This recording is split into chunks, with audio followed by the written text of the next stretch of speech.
Ryan Reynolds here from Mint Mobile. With the price of just about everything going up during inflation, we thought we'd bring our prices down. So to help us, we brought in a reverse auctioneer, which is apparently a thing. Mint Mobile Unlimited Premium Wireless. How to get 30, 30, bit to get 30, bit to get 20, 20, 20, bit to get 20, 20, bit to get 15, 15, 15, 15, just $15 a month? Sold! Give it a try at mintmobile.com/switch.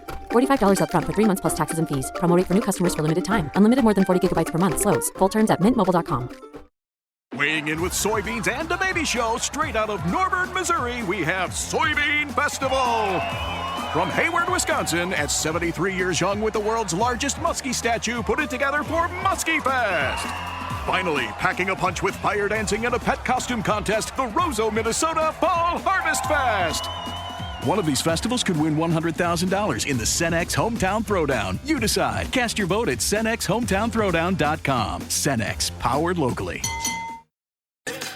Atheists, agnostics, long-haired weirdos, short-haired weirdos, vandals, hooligans. The government, hug the government, love the government, hug the government, love the government, hug the government. Welcome to The Politics Guys, a place for bipartisan, rational, and civil debate on American politics and policy.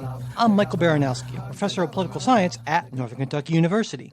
My guest today is Ganesh Sitaraman, a professor of law at Vanderbilt Law School, senior fellow at the Center for American Progress, and a longtime advisor to Senator Elizabeth Warren. He served as her policy director and senior counsel. He's also the author of multiple books, including The Counterinsurgents Constitution, The Great Democracy, The Crisis of the Middle Class Constitution, and his latest book, Why Flying is Miserable and How to Fix It, which we'll be talking about today. Professor Sitaraman, welcome to the show. Thanks so much for having me.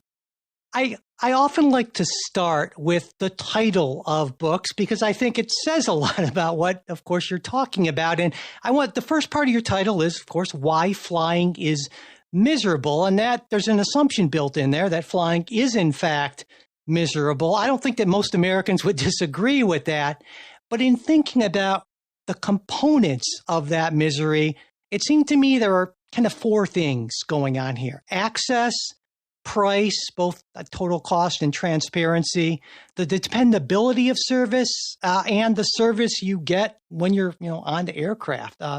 Is that more or less covered, or are there things I'm missing, or are those the basic components, would you say, of our misery with flying?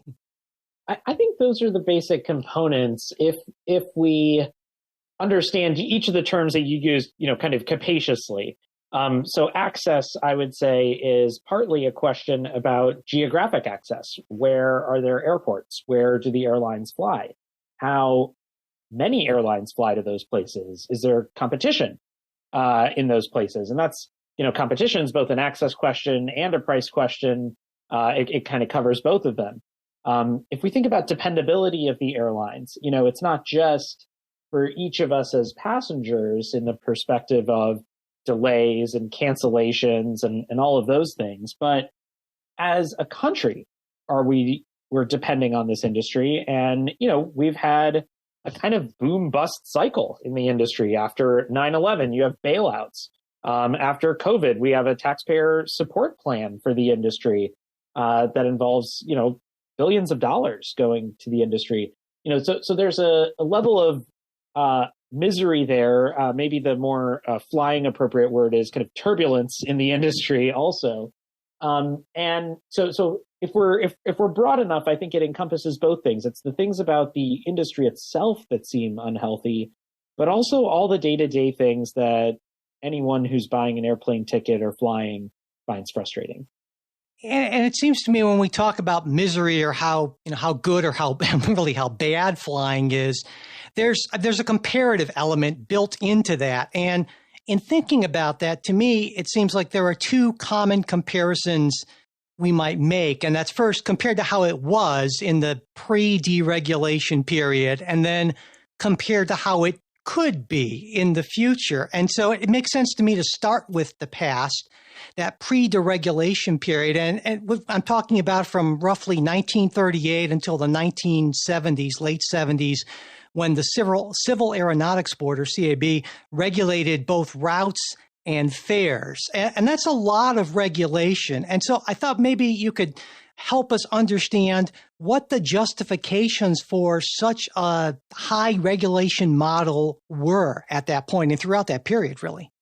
Yeah, so let me go back and start a step ahead of that first, and then we'll get into the history, which is just to say, I think you're right. In a comparison, we want to know, can something be better, or how do we compare how good something is? And to me, as somebody who works in policy, one of the things that I observed in writing the book, and as I did the research for the book, is that, all the things we find miserable that we were just talking about are a function of policy choices. And as you mentioned deregulation, but this was the biggest, most important policy choice that has happened in the industry. It restructured the whole sector from how it had really been from early days to how it is today. And it unleashed dynamics that, kind of went on of their own volition and really transformed how the industry operates. And so I think policy choices are really important, and they're never zero sum. I mean, you can make policy choices that go a long way. You can make policy choices that are half measures. You can make quarter measures. You can tweak things a little bit. So part of what I see as the way we think about this whole area is, you can compare it to the past. You can compare it to an imagined future. But you can also make incremental progress too. And so we'll get to this later, but I think it's important to say we don't have to be, all or nothing in how we think about policy solutions. Yeah, that's a great point. And so to go back to your question, what was the justification for regulation? The way I talk about it in the book, and I think the important historical context, is that for many, many years, and by many years, I mean, since like the 13th century, since medieval times, people thought that some businesses were different than others. And the businesses that were special were ones that were kind of like infrastructure or utilities or platforms or networks. And in the Middle Ages and in the old days, they were things like wharfs and the town marketplace, and later on you'd get like grain elevators in the 19th century. These were things that were thought of as, these are different kind of businesses. And with industrialization, people recognized that other businesses were in this category too: the railroad, the telegraph, the telephone, electricity, pipelines for oil and gas. The post office was considered one of these businesses. Banking was in a different category like this. And the idea was, these are all things that are not only essential to many, many kinds of services and to society, commerce, communications, civic life, economic growth, but they were also places where there was a real tendency to either monopoly or oligopoly, and where the actors owning the businesses had considerable power over all of the users, and there were few choices. And so for these businesses, people thought, we actually need to have a different regulatory system. And, for standard economic reasons, which is when you have a monopoly or oligopoly, you're not going to have competition to discipline the behavior of the monopolist. And so you're going to see abuses of power. You're going to see higher prices. You're going to see worse quality of service. You're going to see favoritism of them picking and choosing who they want to serve.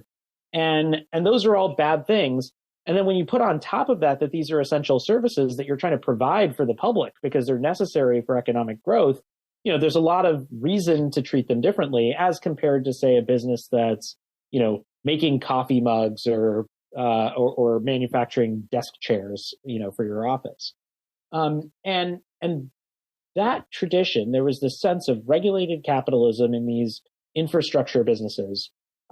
That existed for a very, very long time. And it was what applied in the transportation industry across the board, really. And so when the airlines became a new technology, people struggled with how to think about policy for them. And after a series of crises in the 1930s, realized, we just need to have the kind of public utility model for airlines that we've used in these other transportation sectors, like railroads, like trucking, like oil pipelines, like maritime shipping, all have their own tweaks and are a little bit different, but that was the idea. So in 1938, the Civil Aeronautics Act established a system that was exactly what you said. It created a regulatory body that was going to regulate routes, allocate them to the different airlines, decide who's flying where.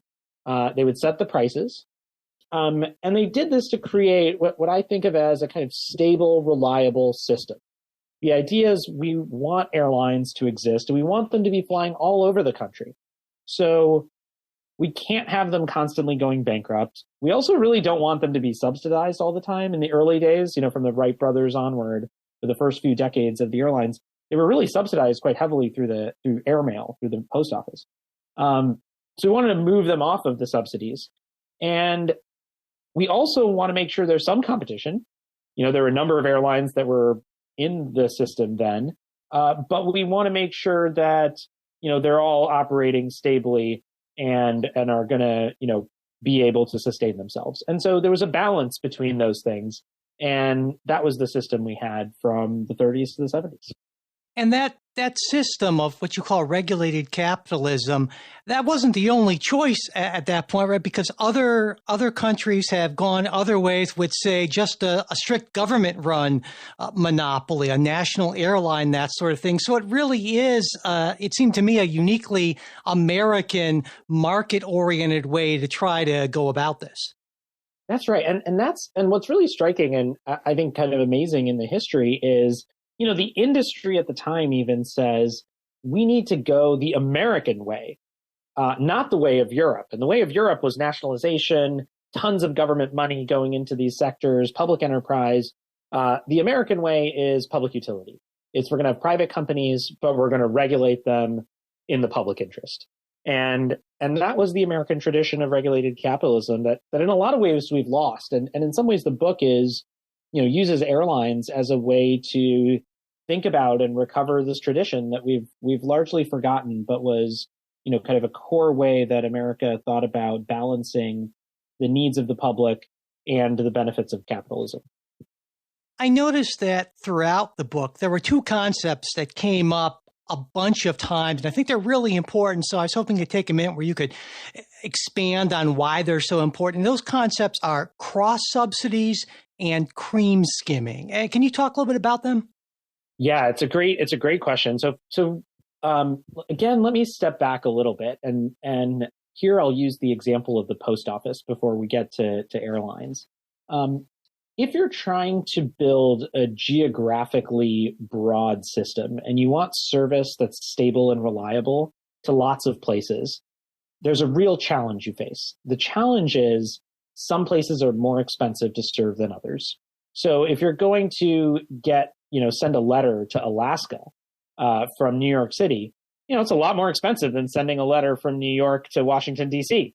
You got two big cities in the first case. Alaska's a lot farther away. And if you're going to send it to rural Alaska, even more difficult, right? So really high expense, but it's also really low volume. There's not a lot of people in rural Alaska. And so you're not going to have, airplanes or trucks or whatever that are going to be jam-packed with mail.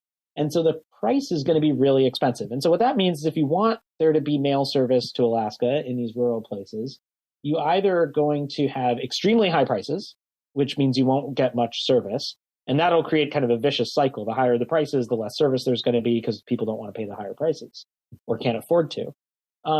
Or you have to do massive subsidies for that service. The other challenge that you face is if you so the way you solve that problem is like I said, you could do subsidies, or you could create a whole system.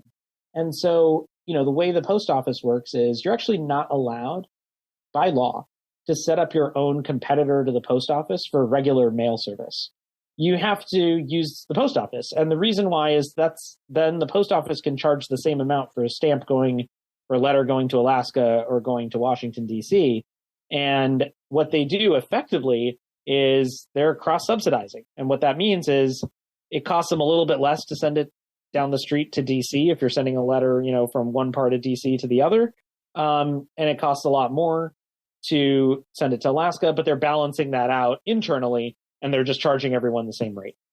And, this happens in a lot of places. We see this in electricity. Everyone pays the same kilowatt per hour rate usually from their electric provider, even though it's more expensive to serve some people than others because they might live farther away and it was more expensive to put in the power lines to their house. And this is how airlines worked in the early days. And this is why they set the routes and they set the rates. If you were an airline, you would get some highly profitable, high volume routes, and you'd get some more expensive routes. And the prices were set to be reasonable and affordable so that people could fly to the more expensive places and they weren't priced out. And on the back end, in their own books, the airline was balancing their needs of competition and also, how they wanted to do service quality and so on. And so that's the idea of cross subsidies. It's sort of internal to the enterprise. In order to make the price the same, you rebalance what the costs are. Now, to go along with a system like that, instead of a system of regular subsidies, just government dumping money into the expensive places, you usually need a rule that's sometimes called entry restriction. And it's designed, as you mentioned, to prevent cream skimming. And here's what that means. If you don't prevent somebody from coming in to start their own post office, what'll happen is a private company will just do daily mail service within New York City, or between New York City and Washington, or between New York and Washington and Boston, and within those big cities. And so basically they'll take all the really high volume, really high profit. It's really cheap to serve because they're all really close together. They'll take all of that stuff and they'll leave the public actor, the post office, with all the rural places that are super expensive and so on. And that practice is called cream skimming. You take off the cream, the really profitable places, but you don't serve any of the expensive places. And so the way these things work in tandem is you need to say, hey, we're going to regulate who gets to go where. We're going to set the prices. And that's going to allow us to serve everybody. And that's been a common thing across a lot of these sectors because you have these high cost differentials. And the concern was always if you end up with a system where you say, let's go to a full market, what you'll see is the high volume places being served. You'll see the more expensive rural, smaller towns, smaller cities, lower volume places not getting service or getting really, really high priced service. And that creates a kind of downward spiral for those places. And that's a real downside. The other thing you might happen is just public subsidies. And the downside there is they're really at the whim of policymakers who often have tried to cut subsidies for all kinds of things. They see them as wasteful or something like that. And so there's a real challenge to making sure you have service. And this was something that was really built into the United States. I mean, we have a post office from the very founding of the country. And part of the understanding was we want to stitch together this very large, vast country that we have by ensuring we have communication. And that was also true of these other sectors. We want electricity in rural places. We want access to transportation all throughout the country because we understand that that's really important for creating economic growth, for communication, and for all the other benefits of living in a modern society. And so when we look back, I mean, this system was in place for roughly 40 years or so. How would you say, going back to those four categories I talked about at the outset, access, price, dependability, service, how good of a job did this system do in meeting, reasonable criteria, reasonable levels in those areas? Well, I think it did pretty well. Overall, we had a really stable, reliable service. It was dependable. It reached a lot of places.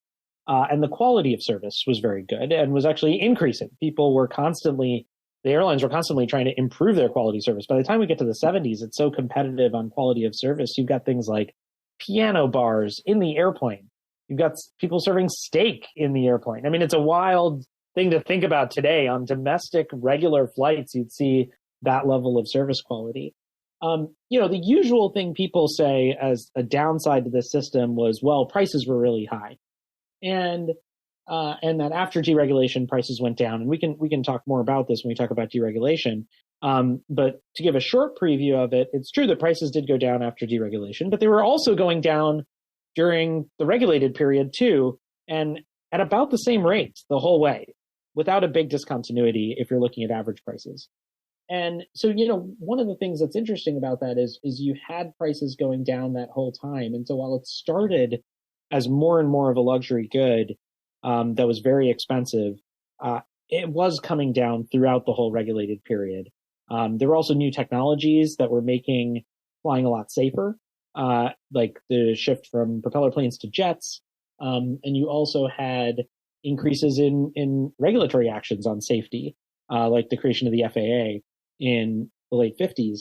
And those were really important features too, because you had a really unsafe system also in the 30s and 40s, the early days of flight, and certainly before that. And so by the time you get into a period where you can increase safety, that also increases consumer confidence and gets more people flying. And I think that really helped the industry in this period too. One thing we haven't talked about to this point is labor. And of course, there are a lot of folks who work in the airline industry. And how did this system work out for labor overall, would you say? Well, I think in general, it was pretty good. When you compare it to, again, as we started, there's a real question of comparisons here. So when you compare it to what was happening in the 80s, which we'll come to after deregulation, I think it was a pretty favorable period. That's not to say there weren't serious problems. You can't go back and look at flying in that period and not see how chauvinistically sexist, the treatment of flight attendants were. The advertising from that period to modernize is completely inappropriate. And I think there are, so from a labor treatment there were other challenges and problems that were quite severe. But if you're thinking about, stability, wages, when you go to the 80s, as we'll discuss in a minute, the picture really changes from the stable kind of system we had in the regulatory period. And so let's talk about that transition, because it seems like it was a pretty decent system. And yet, starting, I guess, really kind of in the early 70s or so, there's this increased push to deregulate the industry. What was that all about? Who led that? I know the Chicago School is part of that, but can you kind of give us an overview of how that came about? Yeah, I think it was really a perfect storm of ideas and context. And so on the ideas side, there were a lot of deregulatory advocates who were proponents of markets. And they said that basically the regulated system organized by the government was a cartel, and cartels are bad. Market competition is good, and we need to have market competition. They said, airlines are like convenience stores or like making coffee mugs. They're not these special industries that need to be treated specially. And, in some ways they had a great pitch. Imagine you could have hundreds of stable airlines with cheaper prices, with no real downsides. All we need to do is let them fly wherever they want, whenever they want, and let them charge whatever they want. Markets, that was their pitch. And this coincided with, an economic crisis in the early 70s. There were the oil shocks, there was high inflation, there was lower demand for flying. And the airlines themselves had also just bought whole fleets of wide-bodied jets, which were brand new in the 60s. And so they had these high costs for these jets that they went to the regulators and said, hey, we need to deal with the fact that we just paid for all these jets. We're going to have to increase prices a little bit. And so you had a little bit higher prices in that period, too, even as demand is down because of the economy. And the combination of those two things really created the room for a big policy change. And I think what'll be surprising to a lot of people is that this change was in part really pushed by people we consider liberal Democrats. Senator Ted Kennedy from Massachusetts was one of the big proponents of airline deregulation.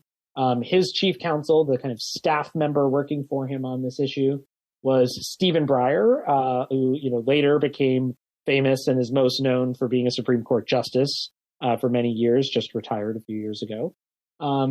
So that was part of the push, was this kind of bipartisan consensus between the pro-markets, anti-government regulation folks and liberals who thought this was a way to be pro-consumer, in large part on the same kind of market theories that the conservatives were pushing. And so in that context, in 1978, Congress moved and President Carter, another Democrat, signed the Airline Deregulation Act. And in terms of models, it seemed to me that there were a lot of folks who were pointing toward airlines that flew within two states in particular, Texas and California, and said, look, at their prices are a lot lower, saying that, well, we can just do that nationwide. But as you talk about in the book, that's maybe not a great comparison, right? Yeah, it was really interesting. So at the time, the Civil Aeronautics Board was allowed to regulate any airline that was flying between states, interstate travel. And the idea here was, this is the federal government, so they're regulating national issues. And if you're crossing state lines, that's a national issue. But if you were just inside one state, maybe it's okay. And so they didn't regulate that. And in Texas and California, the markets are big enough, and there's some big cities that airlines were popping up just serving the intrastate market, only within the state. And people looked at those models and said, see, look, it's not regulated there. Seems like it's working pretty well. So maybe we can just expand that everywhere. What I think is so striking about that is, if you take the case of Texas, what was really going on was the airlines in Texas, and Southwest at the time was one of these airlines, they were effectively cream skimming from the federal system. They basically were able to say, we don't have to serve rural Alaska or all these other places. Why don't we just serve these high volume routes in Texas? We can undercut everyone on price because we're unregulated and we're not serving these other places. And that'll be great.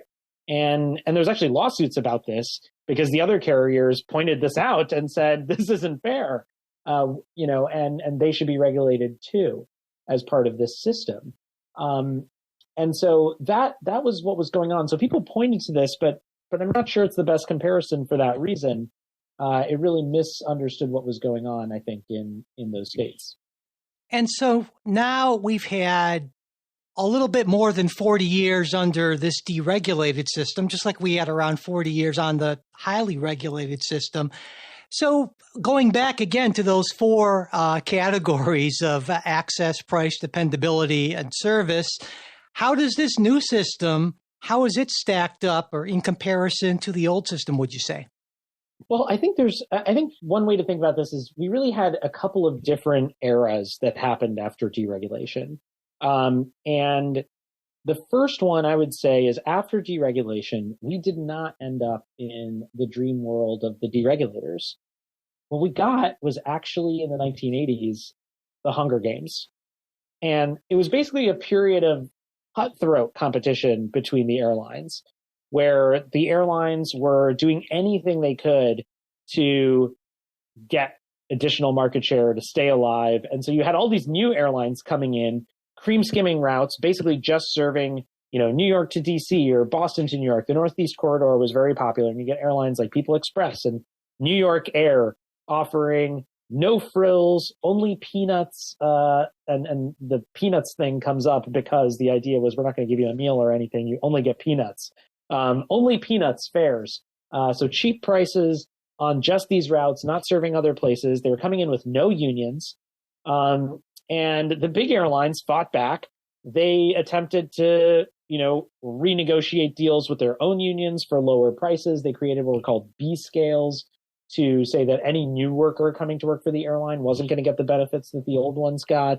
They would, to fight the new entrants that came in, like New York Air, People Express, they would really price below what the other airlines were pricing, run them out of business, and then jack up the prices afterwards. And they could do that because they were huge airlines and had a lot more resources.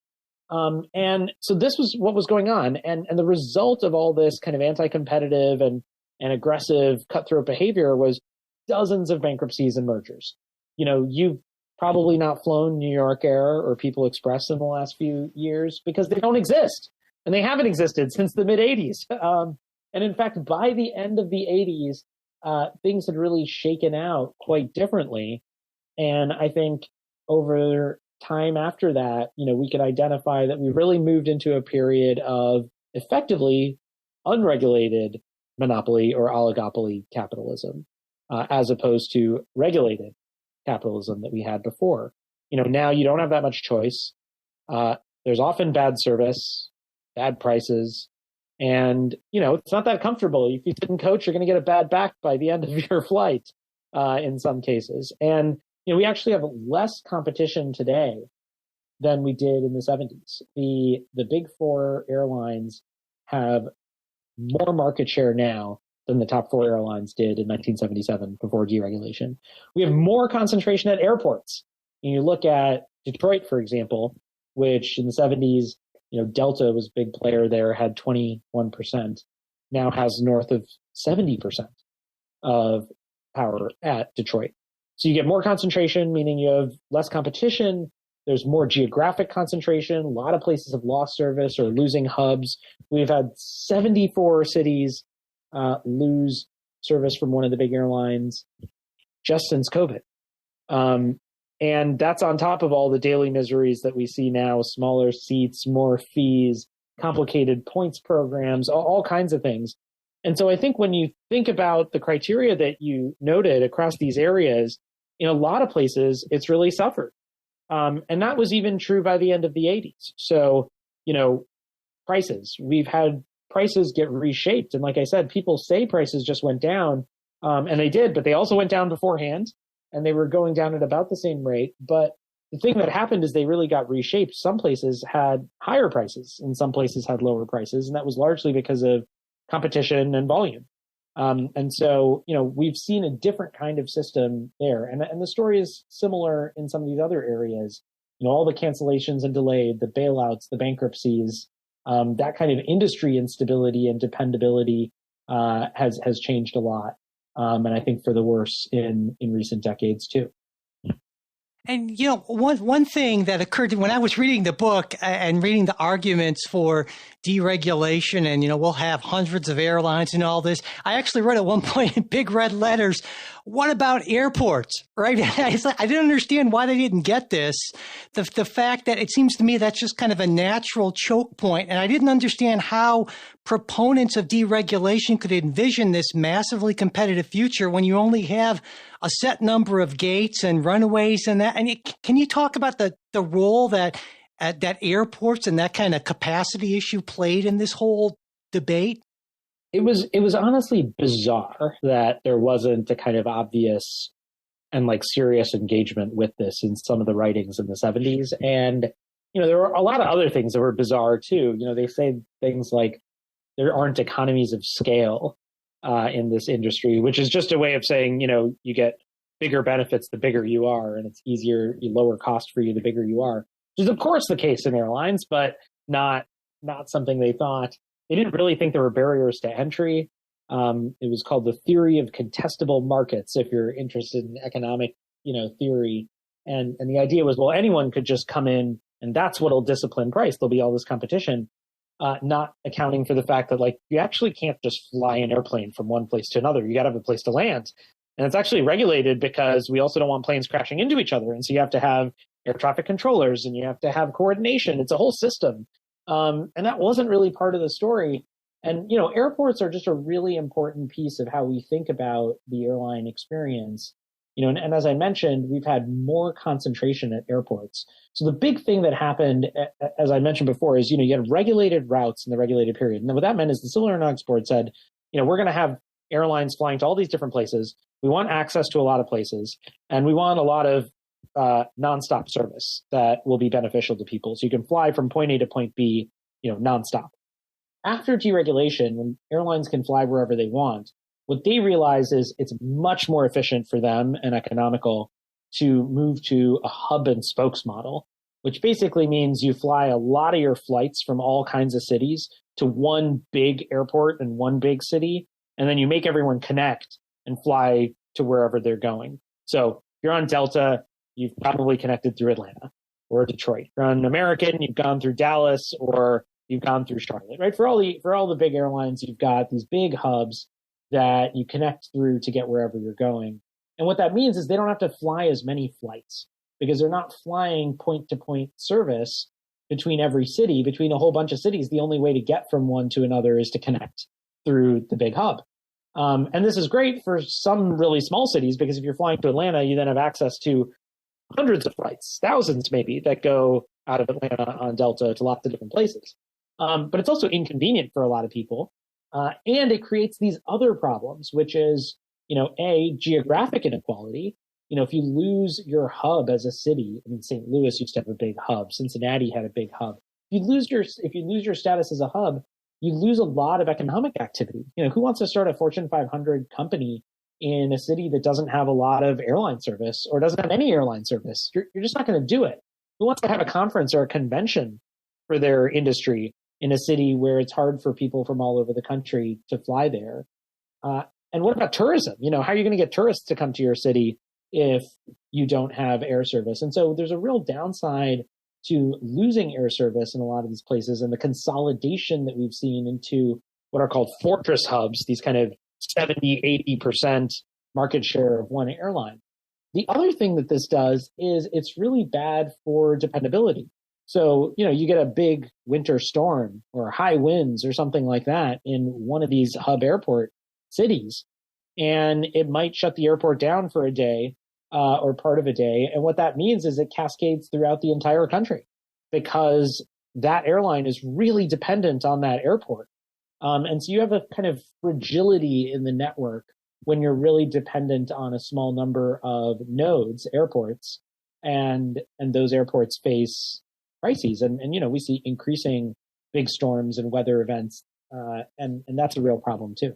Ryan Reynolds here from Mint Mobile. With the price of just about everything going up during inflation, we thought we'd bring our prices down.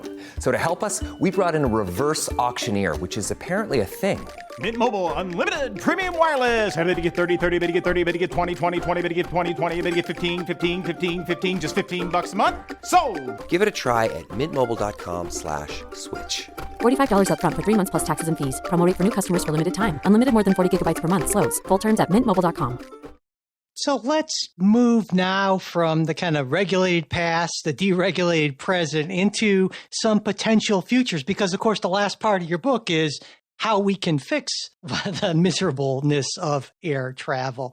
And you start off that section with 3 foundational principles: no more flyover country, no bailouts or bankruptcies, and fair and transparent pricing.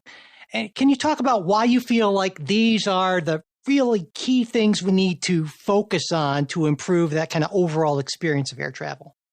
Yeah, absolutely. So the first one, no more flyover country, is basically the idea that we should have air service to a lot of places in our country, including small cities, medium-sized cities, rural places, all kinds of regions, because it's an important transportation infrastructure. And we want places across our country to have access to tourism and commerce and all the things that you get from having easy transportation. And I think that's a value judgment. Some people might disagree with that, but I think we have talented people who live all across the country, and we should facilitate connection to the rest of the country and the world, and to commerce and to economic growth and all of those things. So that's the first principle.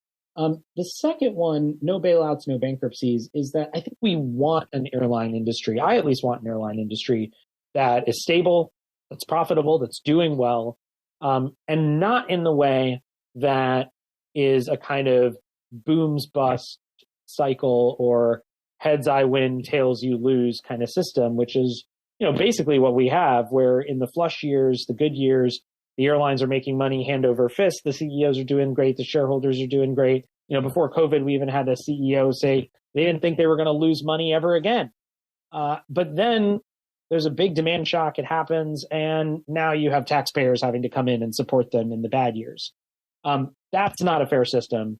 We should have a system where, as much as possible, we don't need to bail out or support airlines in the bad years, but they're actually able to operate stably in the good years and in the bad years, because again, they're an essential service that we really need to have as a country.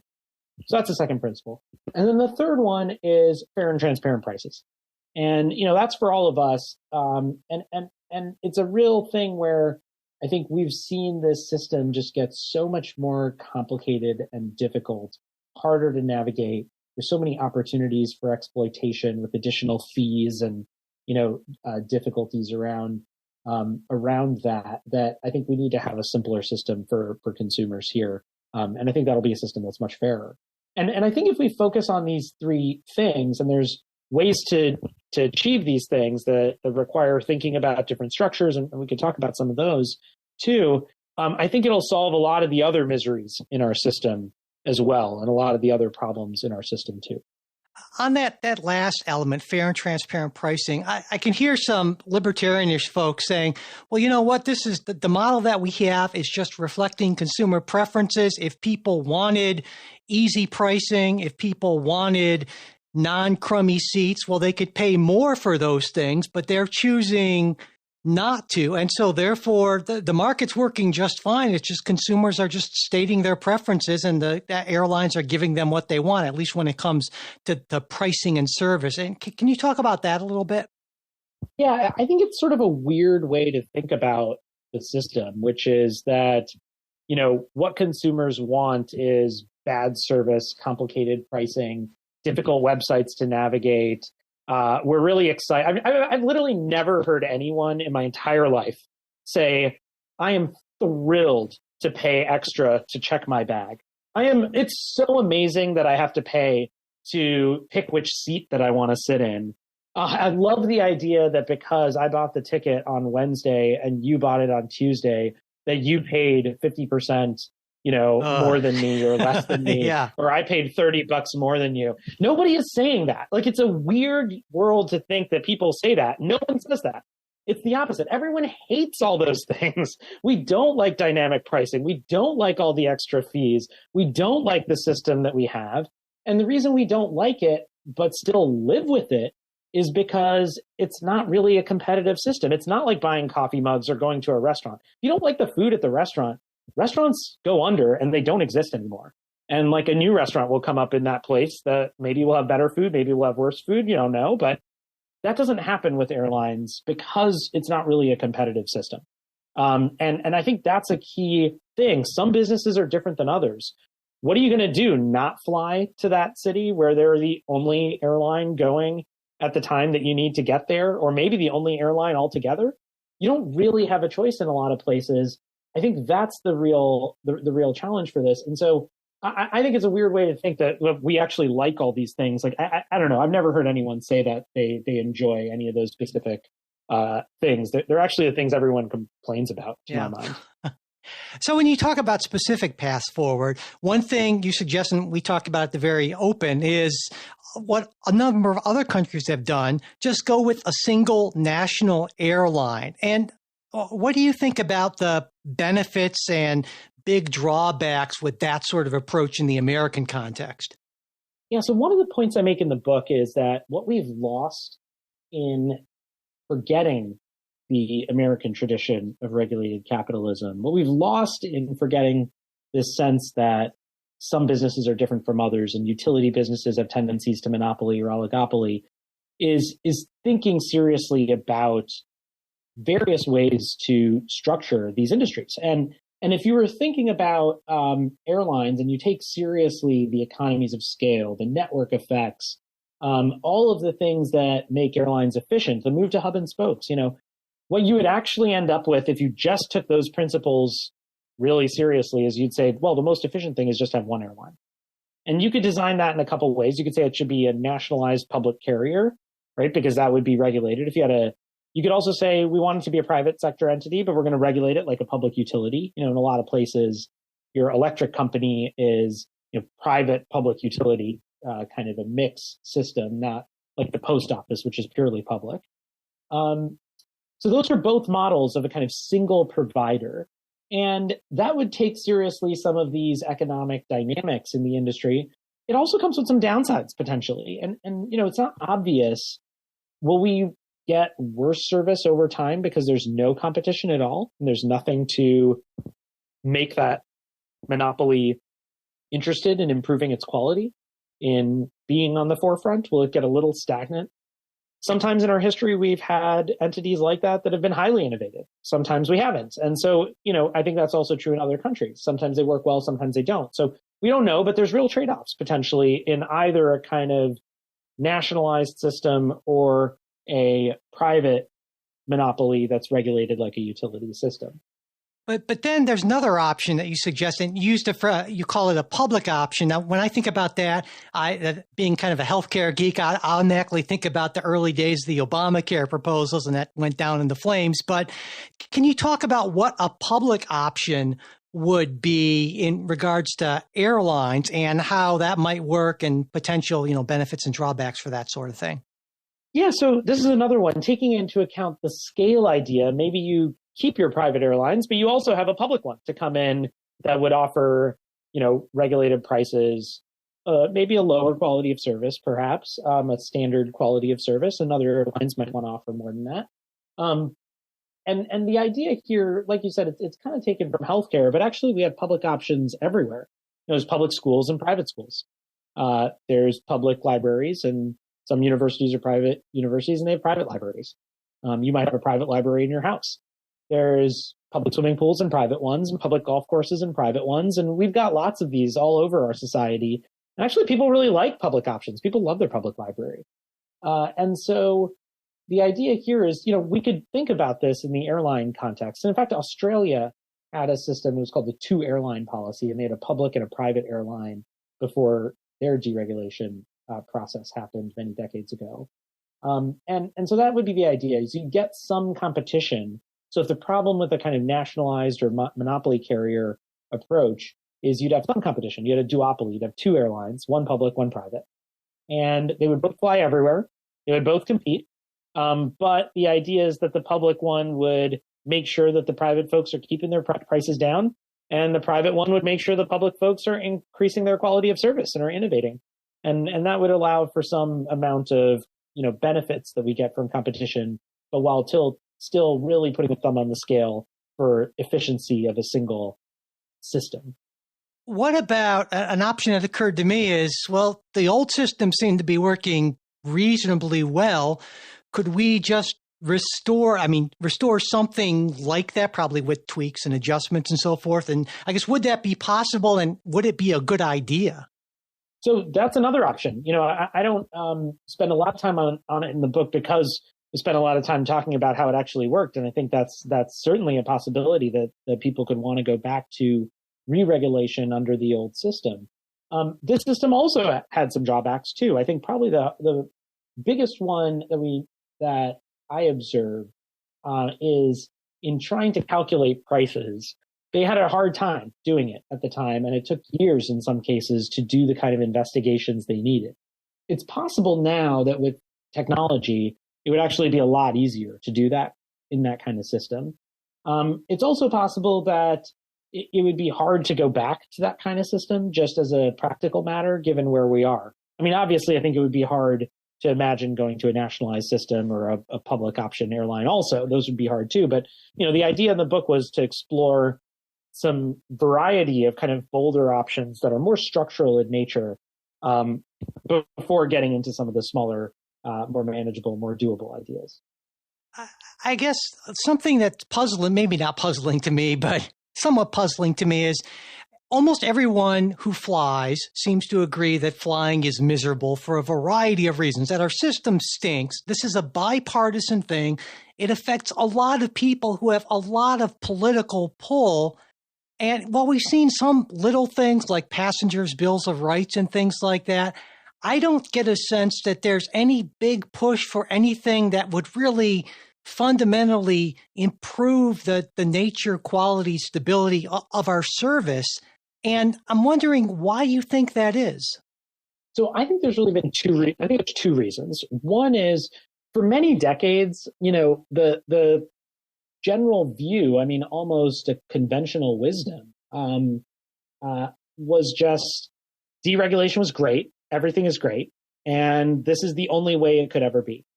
And I think in a lot of areas, people are now reassessing how we changed our economy starting in the 70s and 80s and noticing, hey, we now have a lot of bank crises and we really are quite dependent on Wall Street banks for a lot. That wasn't true before and seems like a problem.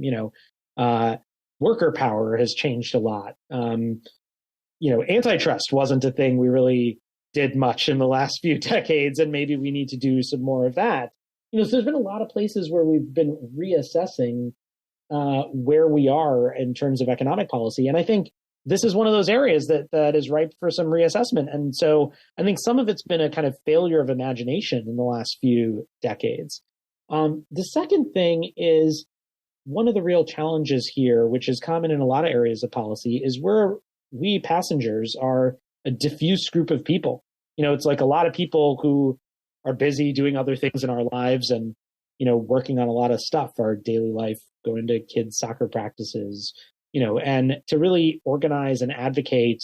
I don't know a lot of individual airline passengers who have like lobbyists in Washington that work for them on this issue. But if you're the airlines, you do, right? And so there's a real asymmetry here in who has power in DC, where interest groups that have a lot of interest in advocating and lobbying, I think have more control over the system than all of us, even though a lot of people would be upset about this. And a lot of people would really cheer if we could actually make the system better. But going to the airlines, if I recall correctly, the airlines actually were not all that crazy about the idea of deregulation. And I can envision a way in which actually a more regulated environment, if we move back to that, would actually be better for the airlines. And so, I mean, couldn't this be structured in a way that would appeal to those interests that do have lobbyists in Washington? I would wish and hope that could be the case, but I am not optimistic about that. It is one of the really interesting things that I found in doing the book, that in the period before deregulation happened, the airlines were against it. They said, one of the leading executives at American, who was later kind of legendary head of American, said, "You're going to wreck this industry if you deregulate," and thought that the right way to do it was the public utility model. He then, was one of the victors in the Hunger Games of the 80s and was a very successful competitor in that period. Did a lot of innovative and cutthroat kinds of competition measures in that era. But by 20 years later, in the 2000s, was again, as a person retired from the industry, saying we need to actually think of this as a public utility. That's how this industry should work. But it was sort of a don't hate the player, hate the game, right? He played under the rules that he was given. And I think what's striking is that the people in the industry back then understood this. By the time we get to today, I think people probably, there's maybe a hefty status quo bias where I suspect they wouldn't want to move into that system. But I do think there would be a lot of benefits, and it would be one, as I said, no bailouts, no bankruptcies. That's actually a policy that says we want a successful industry.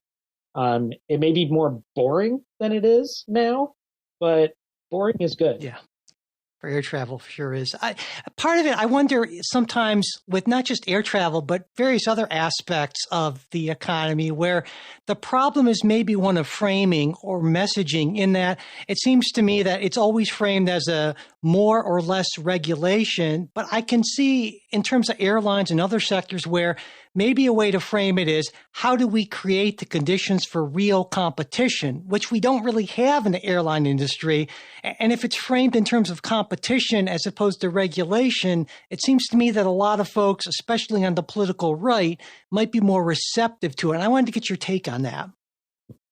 I think probably the lowest hanging, easiest things that we could do that would make a structural difference, not playing whack-a-mole where we're trying to solve one little problem here and one little problem there, but that would make a structural difference, are competition measures, making airports more competitive. That would be a positive thing, deconcentrating our airports. I think that could be very, very helpful. My only caution on it as a mental model for how we think about this industry is this is not restaurants, convenience stores, coffee mugs. This is a different kind of sector where we shouldn't expect that there's going to be real competition in the sense of hundreds of players operating competitively like you would think about in a kind of Econ 101 course. This is going to be an oligopoly, and we could have more competition than we have now, and that would be beneficial in a bunch of ways. But we shouldn't delude ourselves into thinking this is a highly competitive industry. Yeah, that's a good point. So in the end, do you think, what's your optimism level here? Do you see at any point in the next, I don't know, 5 to 10 years that we're going to do anything but nibble away at the edges? Or is that going to take a sort of a sea change in political alignments and makeup of Congress and that sort of thing? Well, I think I'm optimistic in a depressing way. And let me say what I mean by that, which is, I think where we are is we have a system that is going to have another crisis. That's the depressing part. It's going to be, the next COVID, the next big demand shock. I mean, it happened with the Gulf War, it happened with 9/11, it happened with COVID, where the airlines are going to say, oh my gosh, we're all going to go bankrupt. We need a bailout, or we need a taxpayer support program, or we need something to be successful. And in that moment, I think there will be an opportunity where if people have thought more about this, if there's bigger picture ideas on the table, like the ones I outline in the book, if there's been a conversation about the deep problems and there are some off the shelf ideas for what we can do, in that moment, people might say, sure, we'll rescue you, but not without a catch. And this time we're not just going to give you the money. We're going to actually say we want the airline industry to work a little differently.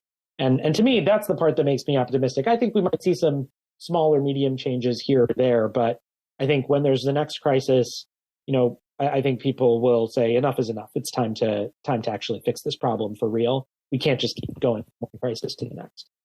All right. Well, on that at least somewhat optimistic note, we'll close. Ganesh Sitaraman, thank you so much for taking the time to talk with me today.